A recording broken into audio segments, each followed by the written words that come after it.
കാലാവസ്ഥാ വ്യതിയാനവും ഹരിതഗൃഹ പ്രഭാവവും കാർഷികോൽപാദനത്തെ ദോഷകരമായി ബാധിക്കുന്നതായി രാഷ്ട്രപതി ദ്രൗപദി മുർമു. ഇത്തരം പ്രശ്നങ്ങളെ നേരിടാൻ കാർഷിക ശാസ്ത്രജ്ഞർക്ക് സുപ്രധാനമായ ഉത്തരവാദിത്തമുണ്ടെന്ന് രാഷ്ട്രപതി പറഞ്ഞു. ഒഡീഷ കാർഷിക സർവകലാശാലയുടെ 40ാമത് ബിരുദദാന ചടങ്ങിൽ പങ്കെടുത്ത് സംസാരിക്കുകയായിരുന്നു രാഷ്ട്രപതി.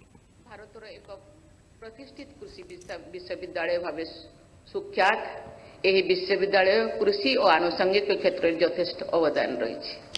6 ଦଶନ୍ଧିର ଅବଧି ସମୟବ୍ୟାପୀ ଅଭିଯାତ୍ରା ମଧ୍ୟରେ ଏହି ବିଶ୍ୱବିଦ୍ୟାଳୟ ଅନେକ ସଫଳତା ହାସଲ କରିବାକୁ ସମର୍ଥ ହୋଇଛି।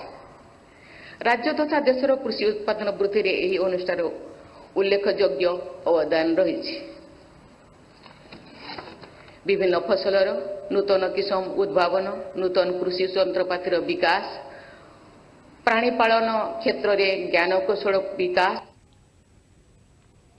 നേടിയ അറിവുകൾ രാജ്യത്തെ കർഷകരുടെ ഉന്നമനത്തിനായി പ്രയോജനപ്പെടുത്തണമെന്നും രാഷ്ട്രനിർമ്മാണത്തിനായി വലിയ സംഭാവനകൾ നൽകാൻ വിദ്യാർത്ഥികൾക്ക് കഴിയണമെന്നും രാഷ്ട്രപതി ദ്രൗപദി മുർമു പറഞ്ഞു. ഒഡീഷ സന്ദർശനം തുടരുന്ന രാഷ്ട്രപതി ഇന്ന് ഭുവനേശ്വറിലെ കോടതി സമുച്ചയം ഉദ്ഘാടനം ചെയ്യും.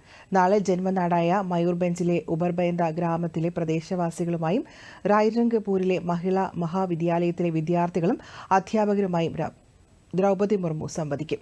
തുടർന്ന് റായ്രംഗ്പൂരിലെ പുതിയ റെയിൽവേ ലൈനുകൾ, ആദിവാസി ഗവേഷണ കേന്ദ്രം, ഡാൻസ്ബോസ് എയർപോർട്ട് ആൻഡ് സബ് ഡിവിഷണൽ ആശുപത്രി തുടങ്ങിയവയ്ക്ക് രാഷ്ട്രപതി തറക്കല്ലിടും.